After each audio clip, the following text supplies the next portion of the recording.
मुंडे साहेब एकदा यांना एका लाईनमध्ये दर्जामध्ये उभं करा, मग यांच्या ढोंगणावरती लाथा घाला आणि यांना बाहेर काढा. माझी तुकाराम मुंडे साहेबांना एक विनंती आहे, चोर ऑटोमॅटिक समोर आलेली आहेत, ह्या 29 जणांना असं दरवाजामध्ये उभं करा आणि त्यांच्या ढोंगणावरती लाथ द्या, कारण की हे भ्रष्ट भाडे बाहेर काढा आणि तुमच्या डिपार्टमेंट मधूनच यांना सस्पेंड करून टाका किंवा निलंबित करून टाका, असं म्हटलंय ते म्हणजे शेतकरी पुत्र रील स्टार रविराज साबळे पाटील यांनी. का म्हटलं? कारण की सध्या तुकारामजी मुंडे साहेब थोडक्यात संकटात आहे असं सांगण्यात येऊ लागलं. आणि रिअलिटी हीच आहे की आपल्या राज्याचे FDA आयुक्त, फूड अँड ड्रग ॲडमिनिस्ट्रेशनचे ऑफिसर्स तुकारामजी मुंडे साहेब यांचं करिअर थोडक्यात धोक्यात येत आहे असं आता दिसून येत आहे. का? कारण की गेल्या काही दिवसापासून तुकारामजी मुंडे यांच्या मागे एकंदरीत काय म्हणते त्याला शनी लागलाय किंवा दोष लागलाय असं हे मला काय हरकत नाही. का लागलाय? कारण की ते खऱ्याला खरं आणि खोट्याला खोटं करू लागले.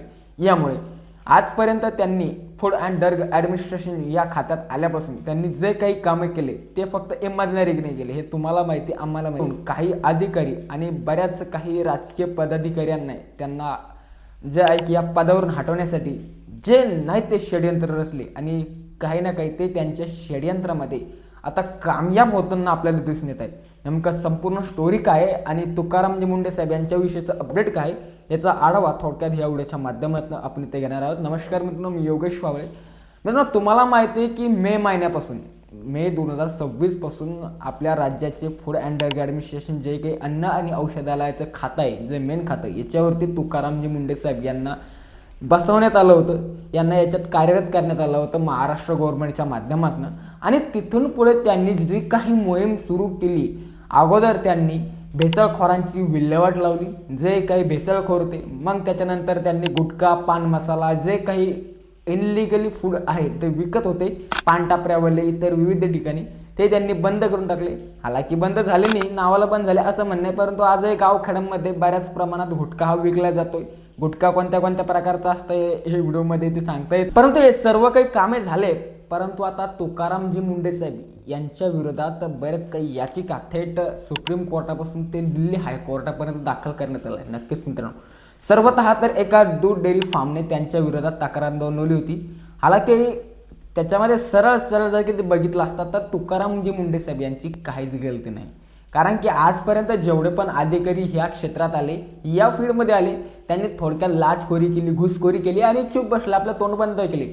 परंतु तुकारामजी मुंडे साहेब यांचा इतिहास तुम्हाला देखील माहिती आहे, आम्हाला देखील माहिती आहे. त्यांनी आजपर्यंत त्यांच्या करिअरमध्ये कधीच लाचखोरी केली नाही असं सर्वांना माहिती आहे. कारण की उगाचच त्यांच्या 25 बदली आजपर्यंत इथे झाले, 26वी बदली हे FDA खात्यात त्यांची इथे आहे आणि लवकरच 27वी बदली देखील होणार आहे असं देखील आता सांगण्यात येऊ लागले. कारण की संपूर्ण त्यांच्या मागे हातपाय धुवून लागलेले, मग राजकीय नेते असो किंवा सरकारच्या यंत्रणेमध्ये काम करणारे अधिकारी असो. आता लेटेस्टमध्येच मुंबई हायकोर्टाच्या माध्यमातून तुकारामजी मुंडे साहेब यांना थेट नोटीस पाठवण्यात आली. ती नोटीस का पाठवण्यात आली?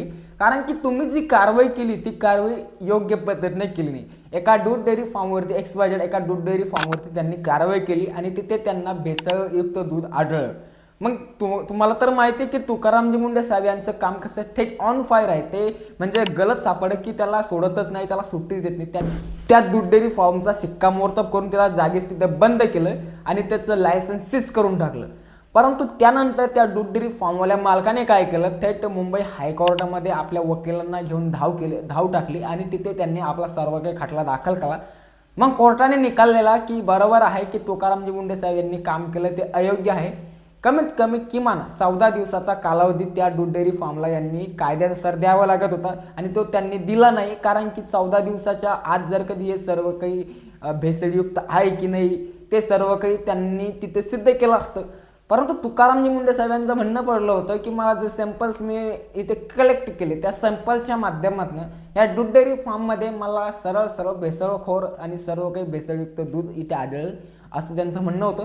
परंतु काय असतं की सत्यवादी नावाला कोणीच पाठिंबा देत नाही आणि कोर्टाने देखील असत्याच्याच विरोधात निकाल दिला आहे की का असा देखील प्रश्नचिन्ह आता उपस्थित होतं. हे झाला कोर्टाचा दूध डेअरी फार्मचा विषय.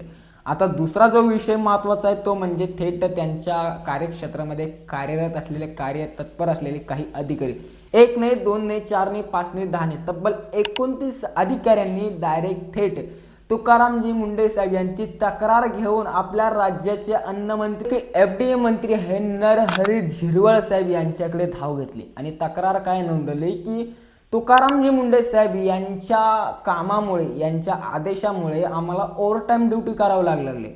मग आम्हाला आमचा संसार आहे, मुलं हे सर्व काही, मग आम्ही त्यांना टाईम कधी द्यायचा असं त्यांचं म्हणणं पडलं. आणि ते त्या तक्रारीमध्ये त्यांनी अशी नोंद केली की तात्काळ लवकरात लवकर काही का होई, परंतु तुम्ही FDA खात्यावरून तुकाराम मुंडे यांना हटवून टाका, त्यांचं रिझाईन करून टाका, असं त्या तब्बल 29 अधिकाऱ्यांचं सिग्नेचर सहित नरहरी झिरवळ FDA मंत्री, अन्न औषध मंत्री यांच्याकडे तक्रार इथे केलेली आहे. म्हणून रविराज साबळे पाटील यांनी त्यांच्यावरती एक व्हिडिओ क्रिएट केला आणि त्यांनी सांगितलंय की मुंडे साहेब तुमच्याकडे ती पॉवर आहे, तुम्ही त्या पॉवरचा वापर करा आणि यांना थेट 29 अधिकाऱ्यांना थेट एका लाईनमध्ये एका दोरीवर उभे करा आणि यांच्या ढोंगावरती लाथा घाला. आणि मित्रांनो, हे तर काहीच नाही, याच्या व्यतिरिक्त तुम्ही त्यांच्या न्यूज बघितलं असेल, ऐकलं असेल, त्या तर खूप मोठं राजकीय लोकांच्या माध्यमातून तर ते भेसळखोर माफियांपर्यंतच्या यांनी हजारो कोटी रुपयाचा बंदोबस्त तुकाराम मुंडे यांना FDA खात्यावर हटवण्यासाठी केलेला आहे. याच्या संदर्भात बरेच काही न्यूज आर्टिकल देखील मागील काही दिवसापूर्वी छापण्यात आलेले. मग विचार करू शकता, एक अधिकारी त्याच्या मागे 1000 कुत्रे जर किती लागत असेल तर मग ही आश्चर्यचकित करणारी गोष्ट आहे मित्रांनो.